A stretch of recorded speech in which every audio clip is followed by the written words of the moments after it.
Good morning, my friends. Back with another video on this Sunday. Just rolled out of bed, came down here to the studio to make this video after a very long and busy weekend.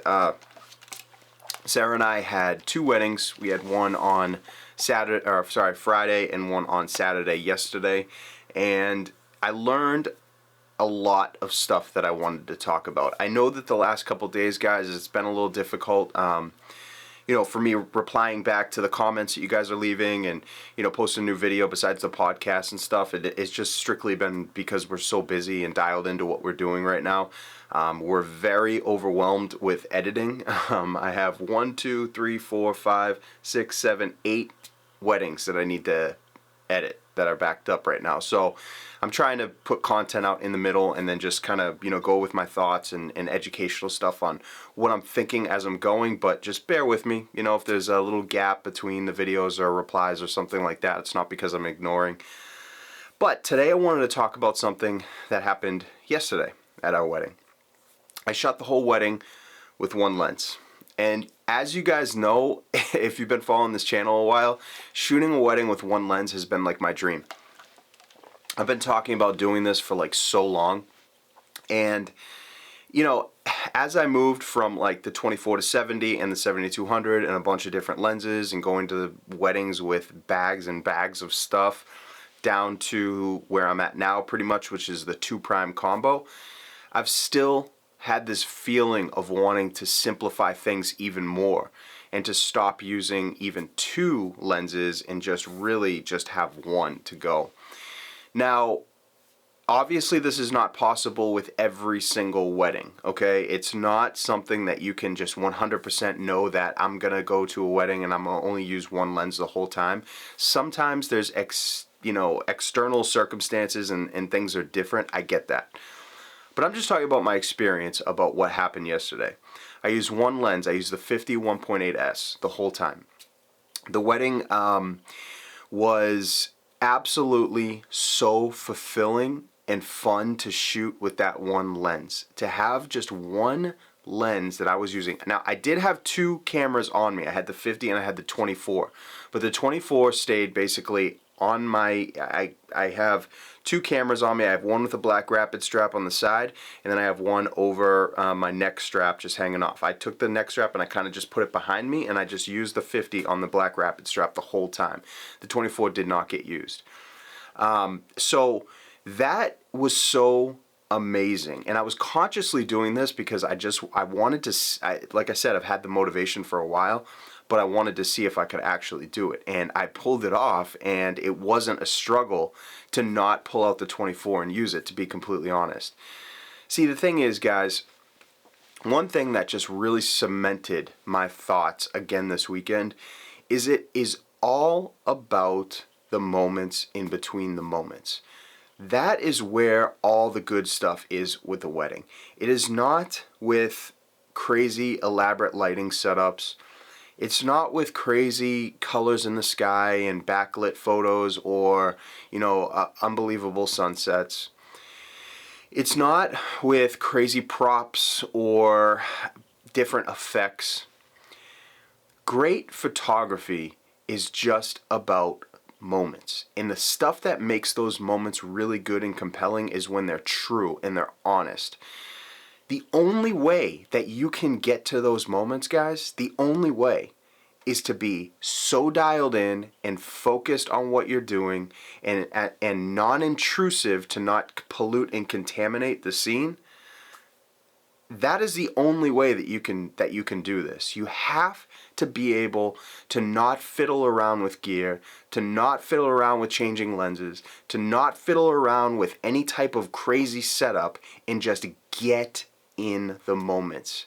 This isn't going to be a super long video, guys, but when you shoot a wedding with the minimalist amount of gear, you're really making yourself a lot more accessible to those moments and not getting in the way of thinking about external things that you need to do to capture it, but just zooming with your feet and being as incognito as possible, which means that you're not having bags and you're not switching things and going in and out and, making a bunch of racket or whatever. Or hold that shot for 1 second, I have to go get a lens.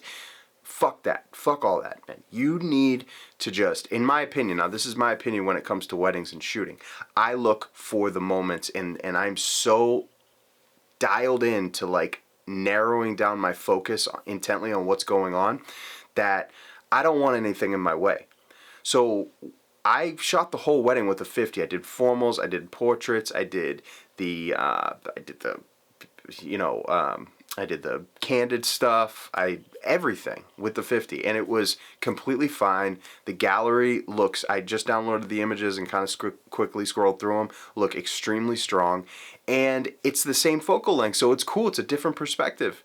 You know, I just feel like, guys, that we're so reliant on thinking that we need gear, and like I said, I mean, I've said this message before. We're so reliant on thinking that we need stuff. We don't. We need to take away. I heard this quote from Bruce Lee, and he said, I'm paraphrasing, but it was the genius of something. Once you really get to a high level with anything, it's about taking things away and simplifying the process rather than adding. All the new guys, and when you're new at this, and trust me, I get it. I'm not knocking anybody. I totally get it. You think you need new stuff.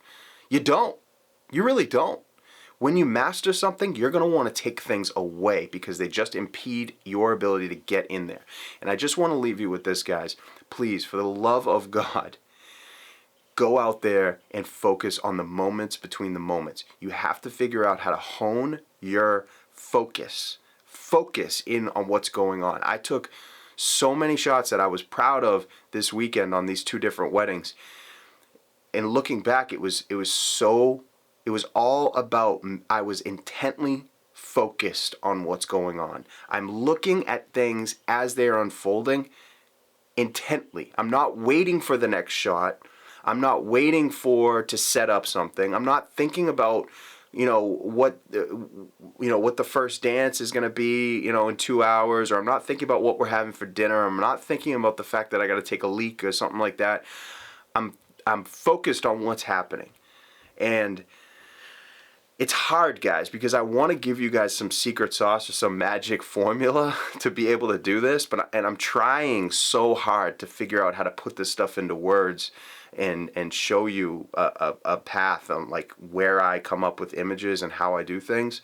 But it's so difficult because it really just boils down to focus, into looking at things very, very intently as they're going on. And I think that that's one thing that most photographers miss. You'll hear a billion people want to sell you how-to guides or give you 10 tips to do this or that. I just think it's all crap when it comes to photography, honestly. It really just comes down to very basic and simple. The things that often hold the most weight are the simplest. And it really just comes down to get as many things out of the way as possible, 1 or 2 lenses at a wedding, and just focus intently on what's going on and hone your attention. Do not be distracted by other things. And you will find the amazing moments in between the moments where everything lives and where everything is true.